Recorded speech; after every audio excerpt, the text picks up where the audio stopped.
Hallelujah. Hallelujah. आज का हमारा सब्जेक्ट है, मैं तुझे उत्तम पदार्थों से तृप्त करूंगा। और ये वचन भजन संहिता में कई जगहों पे लिखा हुआ है, मैं तुझे क्या करूंगा? उत्तम पदार्थों से तृप्त करूंगा। और बाइबल कहते हैं परमेश्वर कभी झूठ नहीं बोलता। फिर हम देखते हैं कि जो प्रैक्टिकली या लोगों के जीवन में कभी वो दिखा नहीं कि लोग उत्तम पदार्थों से तृप्त हुए कि नहीं हुए। उत्तम पदार्थों को प्राप्त करने के लिए या उत्तम पदार्थों को पाने के लिए परमेश्वर से हमारे अंदर भी कुछ ऐसी बातें होनी चाहिए। हम जब बच्चे होते हैं, हम जब पढ़ाई लिखाई में उत्तम करते हैं तो हमारे माँ बाप क्या बोलते हैं? अगर तू पढ़ने में फर्स्ट आया, तू ये करके आया, तो मैं क्या दूंगा? इनाम। तुझे क्या दूंगा? इनाम दूंगा। जो बच्चा फेल होता है उसको कोई इनाम नहीं मिलता। जो बच्चा गलत संगत में चला जाता है उसे इनाम नहीं मिलता। हमेशा इनाम उस व्यक्ति को मिलता है जो अपने आप को डिसिप्लिन में रखता है। परमेश्वर ने जो वादा किया कि मैं तुम्हें उत्तम पदार्थों से तृप्त करूंगा।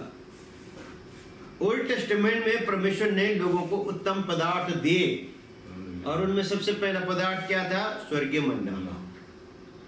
लोगों ने स्वर्गदूतों का भोजन खाया। बाइबल क्या कहती है इब्रानियों में कि मनुष्य ने कौन सा भोजन खाया? स्वर्गदूतों की रोटी खाई।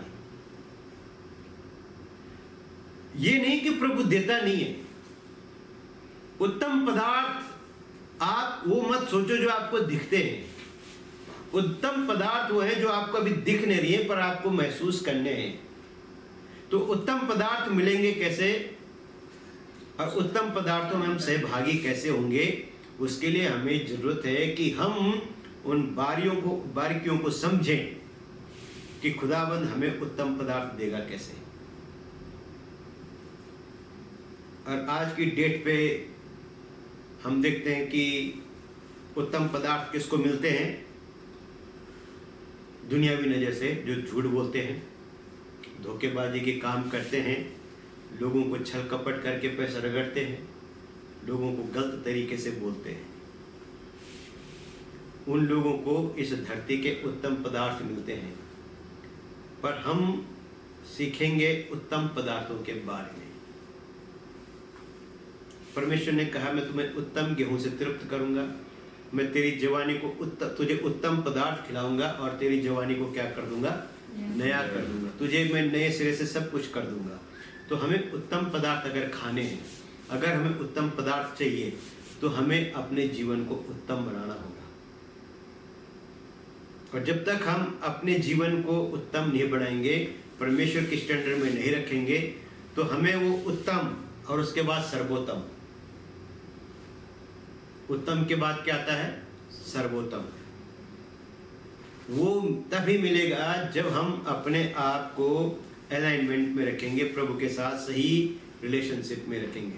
परमेश्वर ऐसा पिता है जो देने से गुरेज नहीं करता, पर वो उत्तम पदार्थ उस व्यक्ति को देता है जो उसे हैंडल कर सकता है। राजा सुलेमान को उसने इतनी धन दौलत दी कि सुलेमान बिगड़ गया। उसने दुनिया भर की पत्नियां बना ली और फिर परमेश्वर का भवन तो बनाया, साथ साथ में दूसरों के भी बना दिए। उनके भी मंदिर बनाए, असेरा के भी मंदिर बनाए, सबके बनाए। और फिर उसका क्या हो गया? पतन हो गया। अब न्यू टेस्टामेंट में आके हम पढ़ते हैं कि शैतान कहता है कि दुनिया की सारी दौलत पर मेरा अधिकार, ये मुझे दिया गया, इसके ऊपर मुझे अधिकार दिया गया है। ये सच है, पर कंट्रोल किसका है उसके ऊपर? परमेश्वर का ही है। शैतान को सिर्फ क्या दिया गया है? अधिकार दिया गया है। और यीशु मसीह को उसने यही कहा कि सब कुछ मुझे दिया गया है, यानी इसके ऊपर अधिकार मुझे है, और यदि तू मुझे बाउ डाउन करे तो मैं तुझे दे दूंगा। पर यीशु मसीह ने क्या बोला? नहीं, मनुष्य केवल रोटी तो प्रभु परमेश्वर की सिवा किसी और की आराधना नहीं करना। इसलिए हमारे लिए सिंपल रास्ता खोल के गया कि तुम सबसे पहले क्या करो, परमेश्वर के राज्य और उसकी धार्मिकता की खोज करो कि तुम्हें ये सब कुछ मिल जाए। जो अन्य जाति ढूंढ रही है तुम वो मत ढूंढो, तुम मुझे ढूंढो और ये सब तुम्हें मिल जाएगा। धन दौलत के ऊपर शैतान का अधिकार है, पर कंट्रोल परमेश्वर के हाथ में है। दुनिया की हर चीज के ऊपर कंट्रोल परमेश्वर के हाथ में है। उसने टेम्परेरी रूप से सबको दिया हुआ है हाँ, पर कंट्रोल अपने हाथ में, जब चाहे वापस ले ले। शैतान अठन्नी चू न चाह कुछ नहीं कर सकता हो। तो इसलिए हमें समझना है कि उत्तम पदार्थ क्या है। पहला उत्तम पदार्थ आपको चाहिए क्या। अक्सर हम क्या बोलते हैं, मुझे घर मिल जाए, गाड़ी मिल जाए, पैसे मिल जाए, अच्छी जॉब मिल जाए, अच्छी पत्नी मिल जाए, सब कुछ अच्छा हो जाए। पर सबसे इंपॉर्टेंट बात जो है वो है ये है कि हमें ऐसी चीज की जरूरत है जो हमें उत्तमता में लेकर जाए। अब हमारा दूसरा क्वेश्चन क्या है कि हमें उत्तम भी होना है। हमें क्या होना है, उत्तम होना है।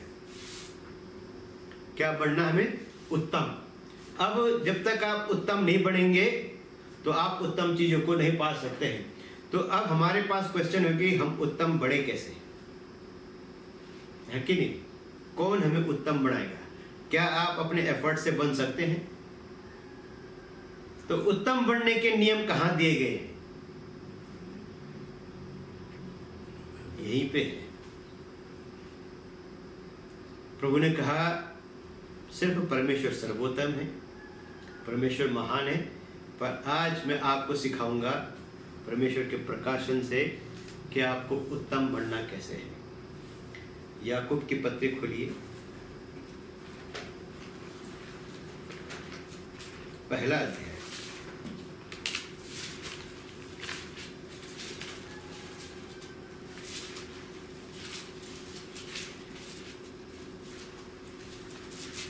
तो उसका 16 से 18 तक। हे मेरे प्रिय भाइयों, धोखा न खाओ, क्योंकि हर एक अच्छा वरदान और हर एक उत्तम दान ऊपर ही से है और ज्योतियों के पिता की ओर से मिलता है, जिसमें ना तो कोई परिवर्तन हो सकता है और ना अदल बदल के कारण उस पर छाया पड़ती है। उसने अपनी ही इच्छा से हमें सत्य के वचन के द्वारा उत्पन्न किया ताकि हम उसकी सृष्टि की हुई वस्तु में से एक प्रकार के प्रथम फल हों। आज हम जो सुनते हैं YouTube पे, टीवी पे कि परमेश्वर तुम्हें ये देने जा रहा है, परमेश्वर तुम्हें वो देने जा रहा है ना, तुम्हें ये करने जा रहा है, वो करने जा रहा है। पर आप हमेशा याद रखें कि आपको अगर ये सब कुछ चाहिए, प्रभु का आशीष, आपको उत्तम की तरफ, उत्तम पदार्थों से तृप्त होना है, तो आपको सबसे पहले अपने अंदर कुछ एक 16 से 18 याकूब पहला अध्याय उसका 16 से 18 यहाँ लिखा है कि हे भाइयों क्या न करो, धोखा न खाओ। हाँ, दुनिया से कुछ भी अच्छी चीज नहीं मिलती, दुनिया से कुछ भी उत्तम चीज नहीं मिलती। कहाँ से मिलती है, ज्योतियों के पिता से। कहता धोखा न खाओ। इस दुनिया में मर्सिडीज, BMW, ऑडी ये कुछ भी उत्तम नहीं है। वो कहते धोखा न खाओ, यहां नहीं है उत्तम। यहां से आपको कोई भी चीज ऐसी नहीं मिलेगी जो आपको उत्तम मिल जाए और आपको उत्तम बनाए। दुनिया की एक ऐसी चीज बता दीजिए जिससे मिलने के बाद आप उत्तम हो जाते हैं। एक सिंगल चीज जिसे खाने के बाद, पहनने के बाद, गाड़ी चलाने के बाद आप कह सको कि आई एम द बेस्ट, मुझे उत्तम मिल गया है। आपको रोल्स रॉयल भी मिल जाए 4-5 साल के बाद आप बोलोगे कि दूसरा चाहिए। आपको प्राइवेट जेट मिल जाए 4-5 साल के बाद आप कहोगे पुराना हो गया। तो वो आपको कभी भी उत्तम नहीं बना सकता। उत्तम आपको कैसे बनना है? वो कहते हैं सावधान, धोखा न खाओ। कुछ भी चीज जो उत्तम चीज जो तुम्हें उत्तम दे सकता है या तुम्हें उत्तम बना सकता है, वो धरती में है ही नहीं। मैं कल एक YouTube पे एक वीडियो देख रहा था एक लड़के का, तो वो कह रहा था जो दिल्ली के लोग हैं ना, वो गाड़ियों में नहीं चलते, वो ब्रांड में चलते हैं। तो जब उनकी गाड़ी खराब हो जाती है तो ये नहीं कहते मेरी गाड़ी खराब हो गई, वो कहते BMW खराब हो गई, मेरी BMW खराब हो गई, मेरी ऑडी खराब हो गई, मेरा ये खराब। वो गाड़ी का नाम लेके बोलते हैं, वो मारुति मूर्ति नहीं बोलते। अगर वो मारुति चला रहा है तो बोलता है नहीं खराब हो गई। वो जब हाई लेवल की गाड़ी जो चला रहा है वो क्या बोलता है? मर्सिडीज, BMW, ऑडी, है ना, जो महंगी कार है उनको ब्रांड लेकर बोलता है। और मैं उसकी कुछ बातों को सुनकर, वो कहते हैं कपड़े नहीं पहनते वो क्या नहीं पहनते? वो ब्रांड पहनते हैं। अब वो एक आजकल फैशन में गुच्ची गुच्ची, तो लेडी कोई भी कपड़ा पहनते हो कहती है गुच्ची का है। वो ये नहीं बोलती मैंने कपड़ा पहना है, वो क्या बोलती है? मैंने गुच्ची पहनी है, बुक्की, जो भी नाम है उसका। आदमी शादी ब्याह में क्या बोलते हैं? मैंने रेमंड का पहना हुआ है ना, दिखाने के लिए। हाँ, और वो बातें सुन के ना मुझे कुछ याद आया। हमारे साले साहब हैं, वो हमारे घर पे आए थे वुडलैंड का जूता पहन के। मैंने पूछा भी नहीं, कहते जीजा ये वुडलैंड का जूता है इतने का है। मैं कहा जूता ही तो है वो, पर किस चीज का है? वुडलैंड का। मैं एक बार दिल्ली गया और उसने कहा मैं आपकी ये शर्ट पहन लूं? मैं कहा पहन ले। वो शादी में जाऊँ, शर्ट पहन के कहता ये तो वन हुसैन की है। मैं कहा वन हुसैन की नहीं, मेरी है। कहता नहीं जीजा ब्रांड वन हुसैन का है। पैंट भी वो देख के, पैंट में भी पीछे जो लुपी लगी होती है ना कंपनी की, वो देख के कहता है उसकी। मैं कहा भाई पैंट भी मेरी है, शर्ट भी मेरी है, ब्रांड उनका है, खरीदा मैंने है। तो मैंने वो जो बात कर रहा था, मैं कहीं सच ही बोल रहा है। तो हम लोग कहाँ ढूंढे उत्तमता? दुनिया के अंदर। मैंने ये पहना, मेरे पास वो है, मेरे पास वो है। हम अपनी चीजों को दिखाने के शौकीन हैं, पर बाइबल कहती है कि भाइयों धोखा ना खाओ, कुछ भी उत्तम नहीं है यहाँ। और ऐसी कोई चीज धरती पर नहीं है जो तुम्हें उत्तम बना सके, कि तुम उत्तम चीजों में, परमेश्वर की उत्तम चीजों में सहभागी हो सको। तो कहता है कि धोखा न खाओ, हर एक अच्छा वरदान और हर एक परफेक्ट वरदान, उत्तम दान। उत्तम दान। पहले क्या लिखा है? अच्छा दान, अच्छा वरदान, और फिर उसके बाद उत्तम। हाँ, अभी वर्ब के सेकंड फॉर्म गायब होगी यहां से। अगर आप इंग्लिश पढ़ी होगी, आपने और पढ़ा होगा ग्रामर, तो लिखा गुड, बेटर एंड बेस्ट। तो यहाँ पे पहले बोला अच्छा और बेटर हटा दिया और सीधा बेस्ट की बात कर रहा है। और आजकल के प्रोफेट क्या बोलते हैं? Best is coming. क्या बोलते हैं? Best is coming, best is coming, never come. वो गिवन है, वो दिया जा चुका है, पर आपको लेना कैसे है? आपको उसके योग्य बनना पड़ेगा। तो यहाँ कहता है हे भाइयों धोखा ना खाओ, इस दुनिया की कोई भी चीज तुम्हें उत्तम नहीं बना सकती, क्योंकि जो हर एक उत्तम चीज है वो ऊपर से आती है ना। पहले अच्छी आती है, और जब आप उस अच्छे में विश्वास योग्य रहते हैं तब आपको और अच्छी मिलती है, सबसे अच्छी मिलती है। इसलिए प्रभु ने क्या कहा? अगर तू छोटे में विश्वास योग्य है तो तुझे बड़े में भी विश्वास योग्य माना, तो तुझे बड़ी बातों में भी दिया जाएगा। अगर तू 1 रुपए में फेथफुल है तो तू लाख में भी है। अगर तू छोटी बात में फेथफुल नहीं है तो बड़ा में तुझे नहीं मिलेगा। अगर हम 1 रुपए के साथ फेथफुल नहीं तो फिर बड़ा कहाँ से मिलेगा? छोटी छोटी चीजें हमें दी गई, गिफ्ट हमें दिए गए, अगर हम उनको सही से ऑपरेट नहीं कर रहे हैं तो बड़ा हमें कहाँ से मिलेगा? तो पहले प्रभु अच्छा देता है, मामूली तो देता नहीं, ऑर्डिनरी देता नहीं, पहले क्या देता है? अच्छा देता है। और जब आप उस अच्छे में अपने आप को ढाल लेते हो और वो अच्छा आपको और अच्छा बनाता है ना। प्रभु ने हमें पवित्र आत्मा के वरदान दिए, हमें भी संवारने के लिए, लोगों को भी संवारने के लिए। पर मैं देखता हूँ कि वो एक आध वरदान हमारे अंदर घमंड जैसा पैदा, वरदान नहीं घमंड पैदा करे, पर हम वरदानों के द्वारा हम सवारे नहीं जा रहे।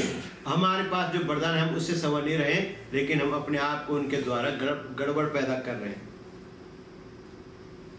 तो हमें उत्तम अगर चाहिए तो कहता उत्तम ऊपर से आता है, और पहले बोला अच्छा आता है, और उसके बाद हर एक उत्तम वरदान परमेश्वर की ओर से आता है, स्वर्गीय पिता की ओर से आता है, जिसमें कोई भी क्या नहीं है, परिवर्तन नहीं हो सकता, नो, और ना उसमें अदला बदली हो सकती है।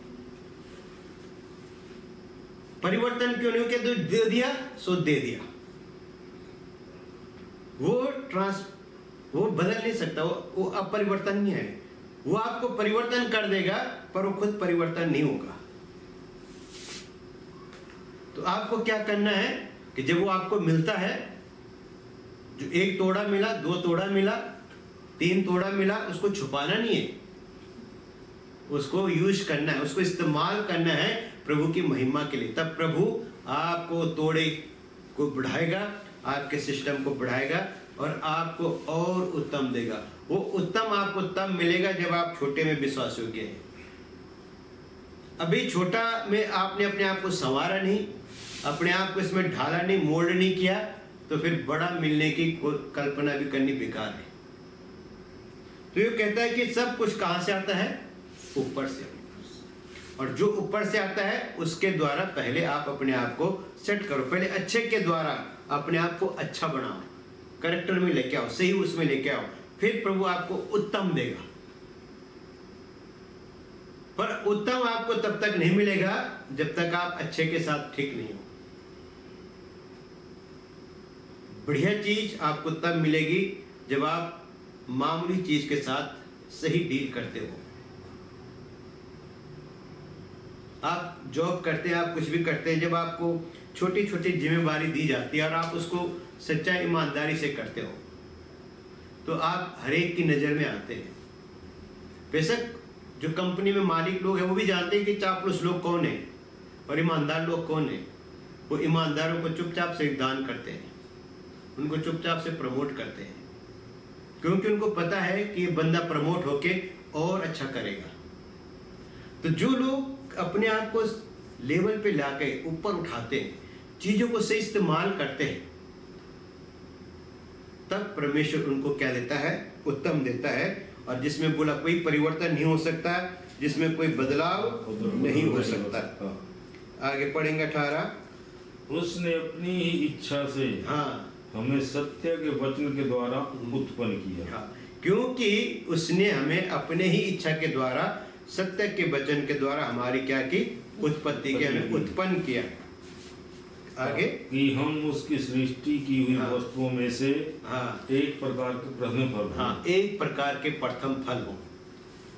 अगर प्रथम फल सही है तो बाकी फल भी सही होंगे। अगर प्रथम फल गलत है तो सारा फल खराब है।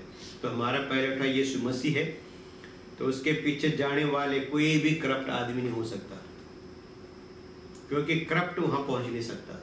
इसलिए अगर हमको उत्तम जीवन जीना है, उत्तमता को प्राप्त करना है, तो हमें एक उत्तमता के प्रोसेस से होकर गुजरना पड़ेगा। परमेश्वर ने उत्तम चीजें उस व्यक्ति को दी जिसने उस उत्तम को समझा। तो अब्राहम को सबसे उत्तम चीज क्या मिली?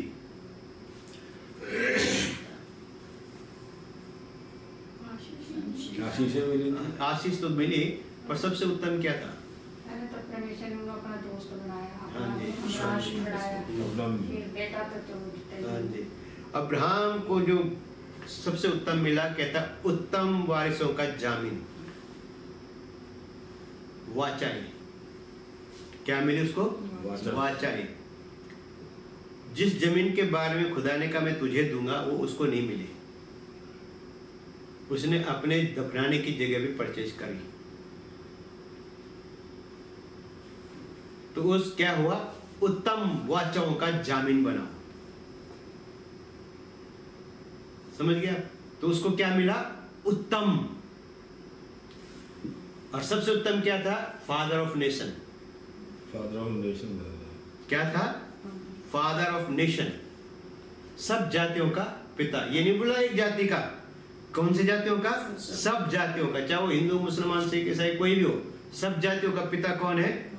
अब्राहम है, जिसके द्वारा हम मसीह में आते हैं, जिसके द्वारा हम विश्वास को प्राप्त करते हैं, और तब हम भी उसके साथ जामीन बनते हैं। तो अब्राहम ने विश्वास किया और उस विश्वास में बना रहा, इसलिए परमेश्वर ने उसको उत्तम वाचाएं दी। अब दाऊद को सबसे उत्तम बात क्या मिली? उसका वंश हमेशा हाँ, वो वंश कि तेरा दीपक कभी बुझेगा नहीं और तेरी गद्दी पे बैठने वाला हमेशा रहेगा, और मैं तेरे राज्य को इटर्नल करूंगा। अब इससे उत्तम क्या मिल सकता था दाऊद को? अब दुनियावी तौर से हम देखेंगे तो हम कहेंगे उत्तम तो सुलेमान को मिला। सोने की थाली में खाता था, सोने के बर्तनों में, सोने का सब कुछ सोने का था, पर एंड क्या था? खत्म हो गया, कुछ भी नहीं। नाश।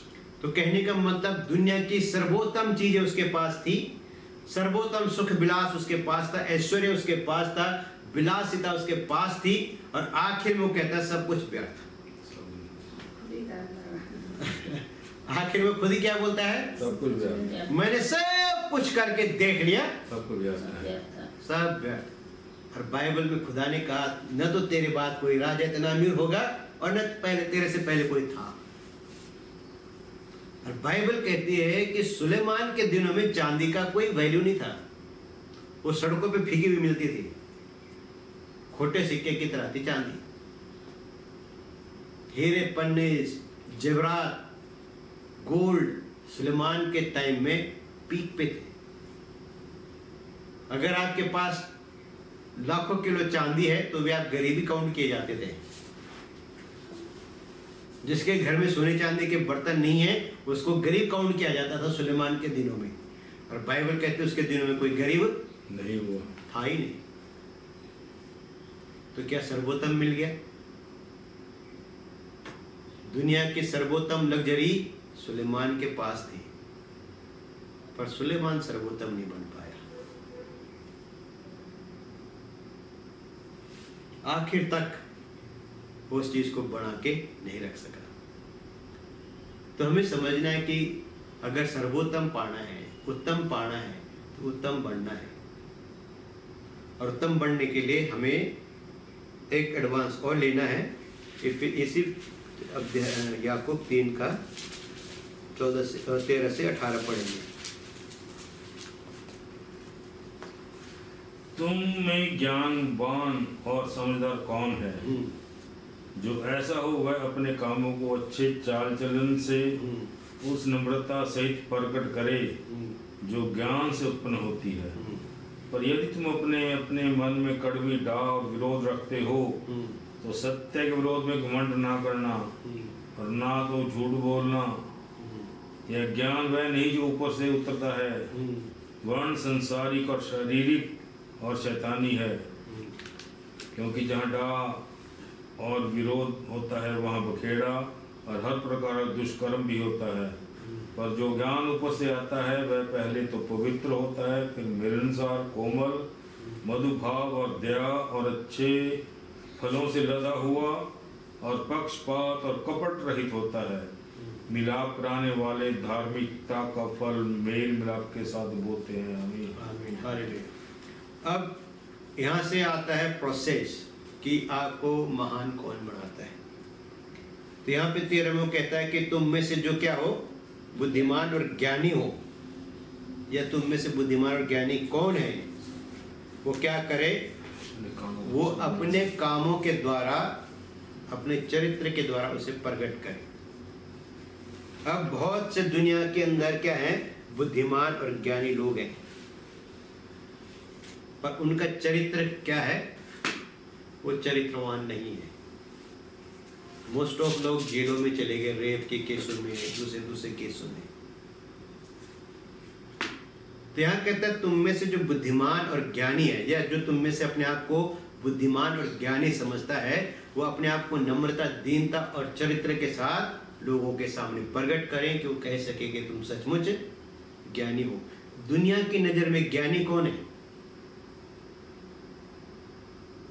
जो टीवी पे आ रहे हैं आजकल। बाबा बड़े, हाँ, है ना, जो ज्ञान की बातें करते हैं जिसमें ज्ञान नामक की कोई चीज नहीं है। वो ज्ञान के द्वारा जो ज्ञान और बुद्धि और ज्ञान है इस संसार का, वो आपको उत्तमता की ओर नहीं ले जाते, वो आपका चरित्र निर्माण नहीं करते। दुनिया का ज्ञान घमंड उत्पन्न करता है। दुनिया के अंदर जितने भी बुद्धिमान आदमी हैं वो दूसरों को अच्छा समझते हैं, और जब आपस में इन बाबाओं की टक्कर होती है तो ये एक दूसरे को काटते हैं। और खाली बाबाओं की बात नहीं है, सेवकों की बात भी यही है। वो भी एक दूसरे की टीचिंग पे टीका टिप्पणी करते रहते हैं। तो फर्क कहीं भी नहीं है। तो फिर इसका मतलब जो भी आजकल ज्ञान चल रहा है वो ज्ञान नहीं है जो आपको संवार रहा है। यहाँ लिखा है कि तुम में से जो ज्ञानी हो वो क्या करे, फिर से पढ़ दीजिए 13। तुम में ज्ञानवान और समझदार कौन है? हाँ, कौन है? जो ऐसा हुआ अपने कामों को अच्छा चाल चलन से हाँ, उस नम्रता सहित प्रकट करे। हाँ, क्या करे? अपने चाल चलन को उस ज्ञान के अनुसार प्रकट, नम्रता के साथ प्रकट करे, घमंड के साथ नहीं। कैसे प्रकट करे? नम्रता के साथ प्रकट करे। हाँ, तो जो ज्ञान है, जो बुद्धि और ज्ञान है, वो आपको क्या बनाती है? नम्र दीन बनाती है। वो आपके अंदर कैरेक्टर का निर्माण करती है। अब ऐसा ज्ञान किस काम का जो आपका खुद का निर्माण नहीं कर सका, है ना? आपने सारे ग्रंथों का ज्ञान ले लिया, है ना, और सब प्रकार के ज्ञान से आप परिपूर्ण हैं, पर अगर वो ज्ञान आपके लिए आपके चरित्र का निर्माण नहीं कर रहा है तो फिर वो ज्ञान खत्म, किसी काम का नहीं है। वो ज्ञान जो आपके लिए कुछ बेनिफिट नहीं कर सका सिवाय रुपए पैसे कमाने के। आजकल सब ज्ञान देने आते हैं ना, बड़ी बड़ी बातें करते हैं, फंस भी गए वो बेचारे पैसों के चक्कर में। सारे ज्ञानी फंस गए पैसों के चक्कर में। अपना वो बेचा, उन्होंने ज्ञान बेचा, और ज्ञान बेच के बिलियनर बन गए वो मोटिवेशनल प्रीचर। ऐसी ऐसी बातें बोलते हैं कि आपको मिनटों में करोड़पति बना देंगे। तो ये ज्ञान जितना भी आपको लग्जरी मिलेगी, आप सुलेमान की तरह ज्ञान तो अर्जित कर लोगे। सुलेमान को भी मिला था। अब सुलेमान को स्वर्गीय मिला था या उसको धरती का मिला था? धरती का मिला था। हाँ, उसको धरती पर न्याय करने के लिए न्याय ज्ञान मिला था। किस लिए? न्याय करने के लिए। और उसमें वो सब कामयाब रहा, पर उस ज्ञान ने सुलेमान का निर्माण नहीं किया। उस ज्ञान ने सुलेमान की जिंदगी को बिल्डअप नहीं किया। और ये वचन कह रहा है। और आगे पढ़िए 14। पर यदि तुम अपने अपने मन में कड़वी डाह हाँ, और विरोध रखते हो। हाँ, यदि तुम अपने मन में क्या रखते हो? कड़वी डाह और विरोध रखते हो, तो क्या है? तो सत्य के विरोध में घमंड ना करना। तो सत्य के विरोध में घमंड न करना, क्योंकि इसका मतलब सत्य तुम में है ही नहीं। तो घमंड, जो ज्ञान तुम्हारे अंदर है, अगर वो ज्ञान तुम्हारे अंदर कड़वाहट रखता है, विरोध रखता है, तो फिर कहता तुम्हारे अंदर सत्य नहीं, और तुम उस ज्ञान के विषय में घमंड नहीं करना जो तुम्हें दिया गया है, या जो जिसे तुम समझते हो कि मेरे पास ये वाला ज्ञान है। तो दुनिया के अंदर ये वाला है संसारिक। आगे पढ़िए। और ना तो झूठ बोलना। हाँ, यह ज्ञान वह नहीं जो ऊपर से उतरता है। हाँ, वर्ण संसारिक और शारीरिक और शैतानी है। हाँ।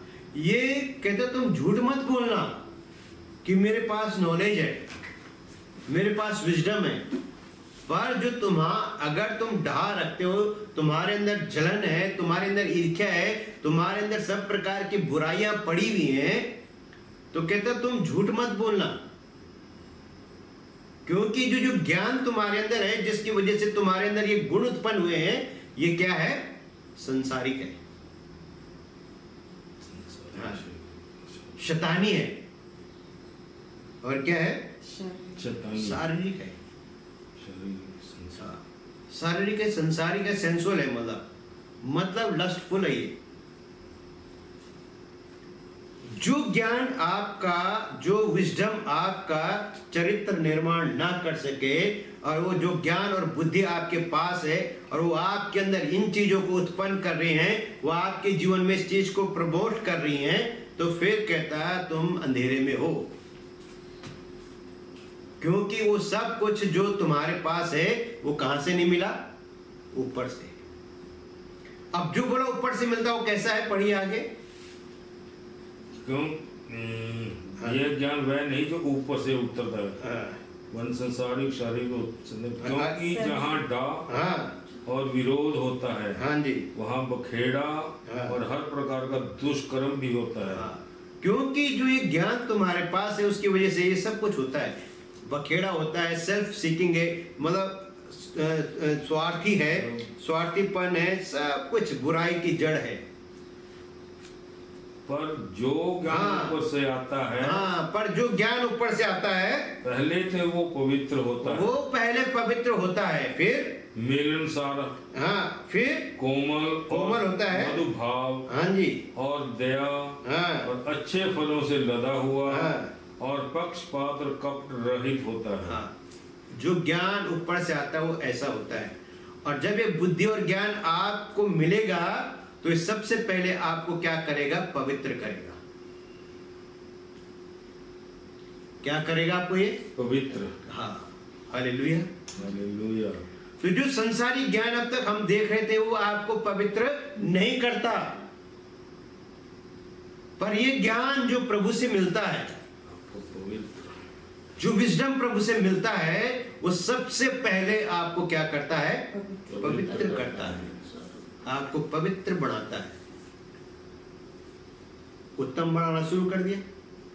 कौन आपको उत्तम बना रहा है, विजडम, गॉड का, परमेश्वर का बुद्धि, परमेश्वर का ज्ञान आपको सबसे पहले पवित्र करता है। दूसरा, आपको मिलनसार बनाता है ना। ये नहीं बनाता मैंने नहीं मिलना उससे, हम नहीं मिलना, ये संसारिक है। ये जो ऊपर से आता है ये आपको सबसे पहले पवित्र करता है, ये आपको मिलनसार बनाता है, और क्या करता है, कोमल और मधुर हाँ, भाव। कोमल मतलब जेंटल, सज्जन बनाता है, दुर्जन नहीं। क्या बनाता है, सज्जन। हाँ, दुनिया का जो ज्ञान है आपको दुर्जन बनाता है, और ये आपको क्या बनाता है, सज्जन बनाता है। इसका मतलब ये आपका चरित्र निर्माण कर रहा है।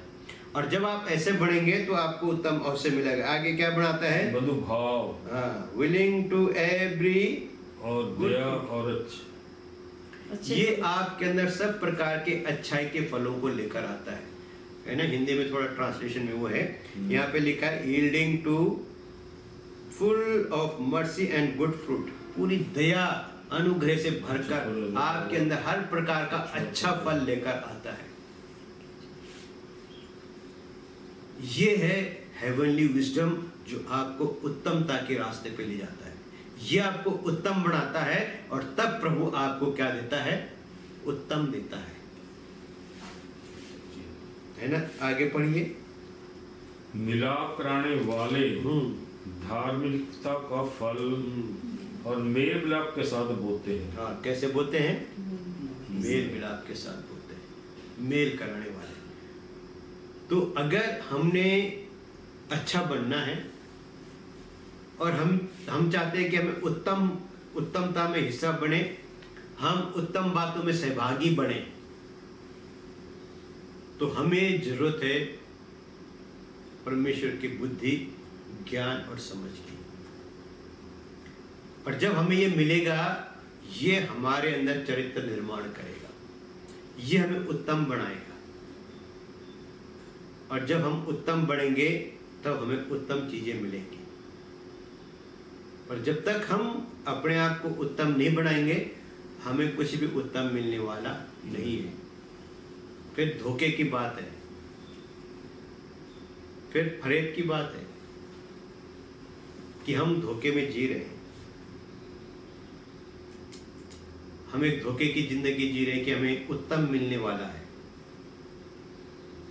उत्तम वो है जो आपको पहले उत्तम बनाता है। उत्तम पाने के लिए सब ललायत है, सब चाहते हैं मुझे उत्तम मिले, पर वो समझते नहीं कि उत्तम किसको मिलता है।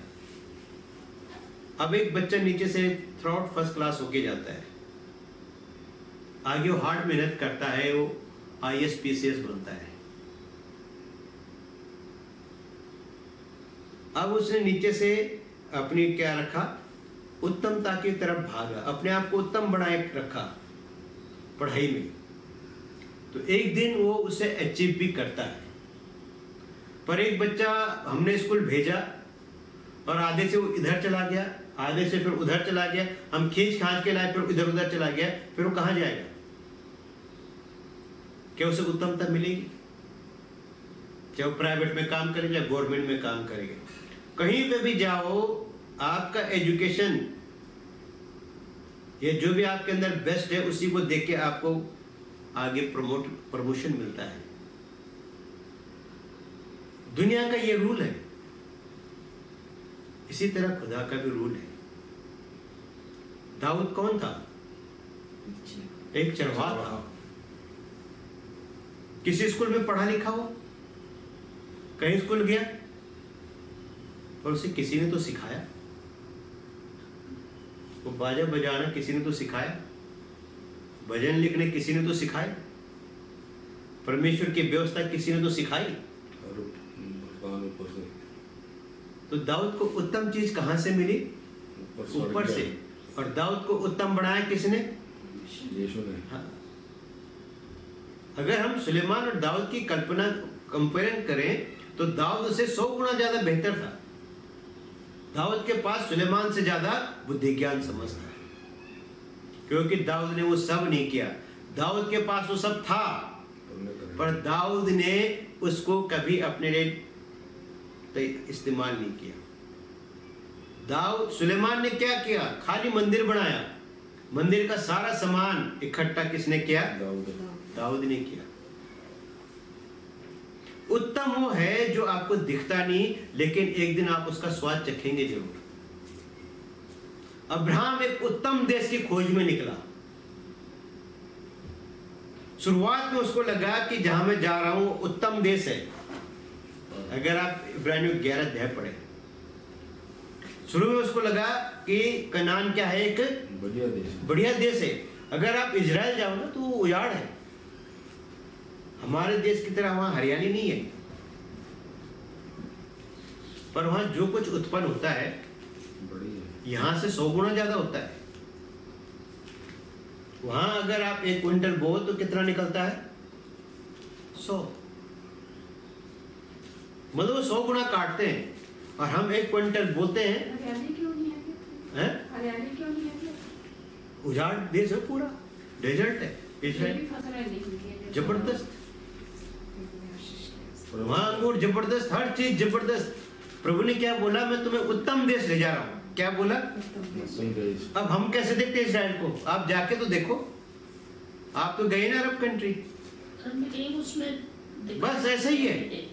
जो आपने अरब में देखा ऐसे ही है इजराइल,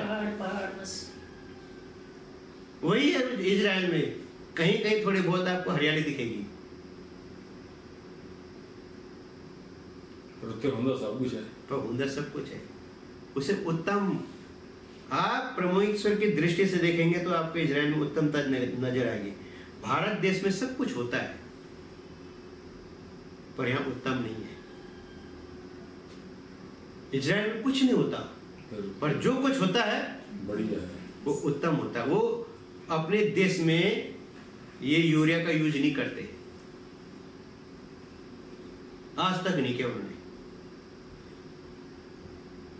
उनकी जमीन, कुछ भी बोलो उस पर, कुछ भी जबरदस्त प्रोडक्शन देता है।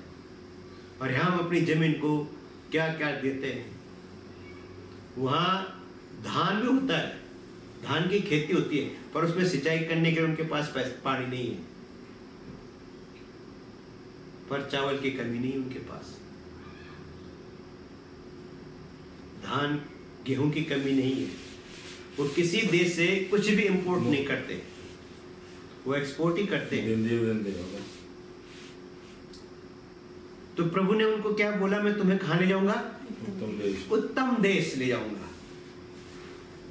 अब उत्तम देश हम देखेंगे क्या उत्तम है इसमें? गर्मी दुनिया भर की, हार्ड मौसम, ड्राई मौसम, और प्रभु क्या कह रहा है? उत्तम देश। हमारे लिए उत्तम अमेरिका है, कनाडा है, और परमेश्वर के लिए सर्वोत्तम जगह इजराइल है। इसलिए पूरी दुनिया लड़ रही है आज इजराइल के लिए। तो आपकी दृष्टि में जो उत्तम है वो उत्तम है ही नहीं। उत्तम वो है जो प्रभु देता है। हम उत्तम पाने के लिए हम याकूब और एसाव की जिंदगी को देखते हैं। एसाव ने एक वक्त की रोटी के लिए पैरोटापन बेच दिया। क्या पैरोटापन दिखता है? कोई दिखता है वो पैरोटापन? आपके भी बड़े भाई हैं, कभी आपको महसूस हुआ मैं छोटा हूं? मुझे भी नहीं हुआ।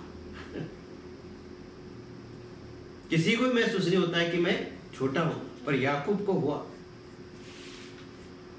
और उसको उत्तम पाने के लिए बेईमानी करी, उसने कुछ भी किया। उसने उत्तम को पाया, लिखा और दे मुझे।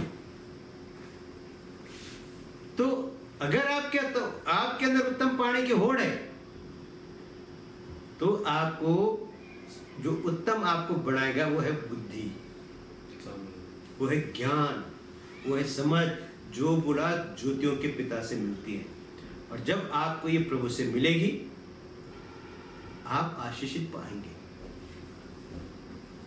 परमेश्वर ने ऐसा नहीं कि उत्तम नहीं दिया, आदम और हवा को उत्तम जगह पे रखा, अदन की बगीचे में। कहाँ रखा? अदन का बगीचा। हाँ, पर वो उत्तम उन्हें पसंद नहीं आया। फिर इस धरती पर आ गए जहां कुछ भी उत्तम नहीं है। और फिर प्रभु ने दुनिया के अंदर उत्तम ऐसी जगह को बनाया जो डेजर्ट है, और इजराइल को वहां रखा। और इजराइल को डेजर्ट से ही लेकर आया और डेजर्ट में ही रखा। इजराइल के अंदर भी पथरीली जगह है बहुत सारी, वहां झाड़ झंकाड़ ज्यादा है। ऑलिव ट्री दिखते वहां ज्यादातर, अदरवाइज खजूर और ऑलिव ट्री के सिवा आपको और कुछ दिखता नहीं है। पर धीरे धीरे प्रभु ने वहां सब कुछ रखा। गन्ना भी होता है, आम भी होता है, सेब भी होता है वहां। उत्तम पाने के लिए उत्तम बनना है, और उत्तम बनने का एक ही मार्ग है, और वह है परमेश्वर के से मिलने वाली चीज। जब आपके पास परमेश्वर की बुद्धि, ज्ञान, समझ होगी, ये आपका चरित्र निर्माण करेगी, ये आपको उत्तम बनाएगी, और तब आपको सर्वोत्तम मिलेगा। परमेश्वर ने अब्राहम का चरित्र निर्माण किया। क्या किया? चरित्र निर्माण किया। उसके बाद परमेश्वर ने इसहाक का किया, क्योंकि इसहाक में पक्षपाती हो गया था, है ना। दाऊद अपने दोनों बेटों में जानकर भी बड़े वाले को ही देना चाहता था, पर प्रभु जानता है ब्लेसिंग किसकी है। यहाँ पे लिखा है जो उत्तम ज्ञान है ना, उसमें पक्षपात भी नहीं और पखंड भी नहीं है। संसारी ज्ञान में क्या है? पक्षपात भी है और पाखंड भी है। पर जो प्रभु की ओर से मिलता है बुद्धि, ज्ञान, समझ, उसमें पक्षपात नहीं है, वेरिएशन नहीं है, वो परिवर्तन नहीं हो सकता, वो बांट नहीं सकता।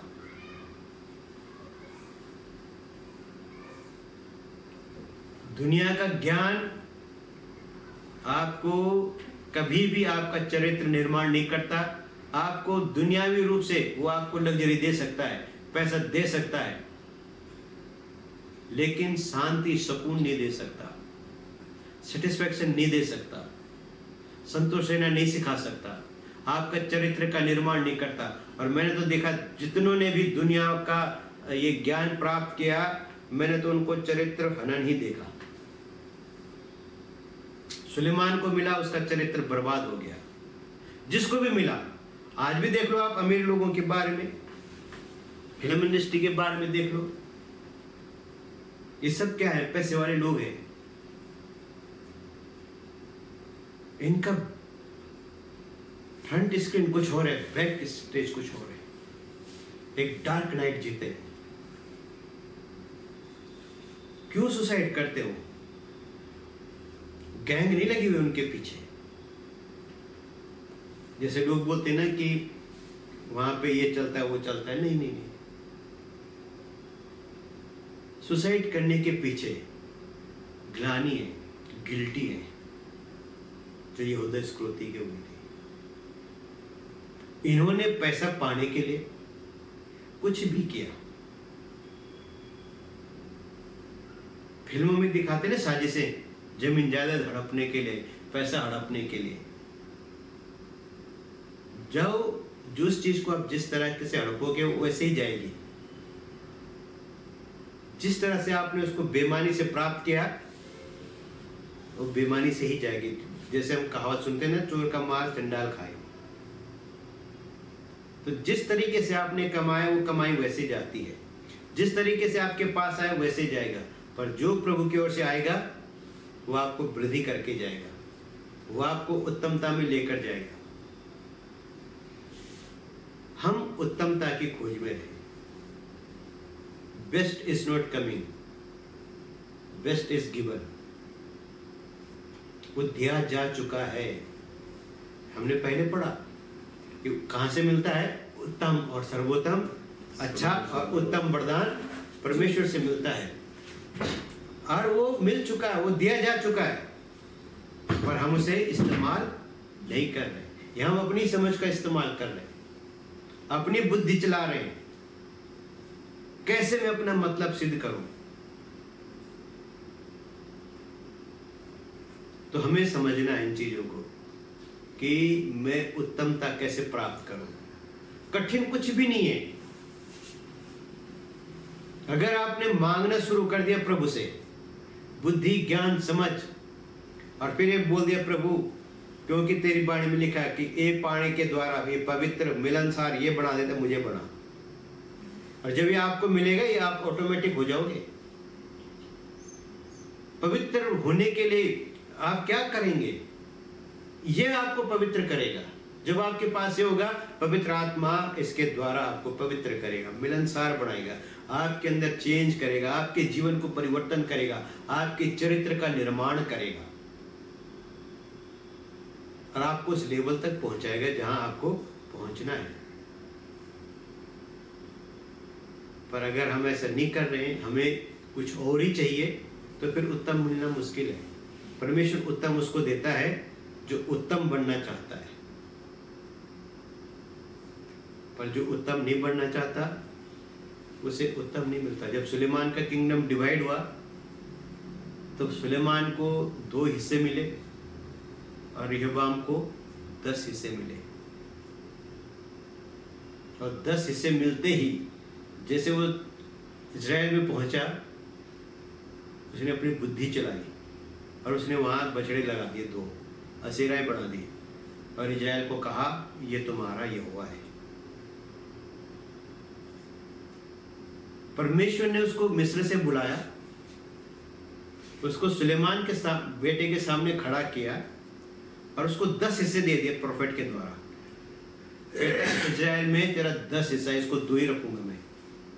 बड़ा इतना बड़ा हिस्सा उसको, बड़ा हिस्सा किसको दिया? इज़राइल को दिया, और 2 हिस्से इसको दिए। पर जैसे वो 10 हिस्से लेकर गया, उसने क्या चलाई? अपनी, और इज़राइल सर्वनाश हो गया।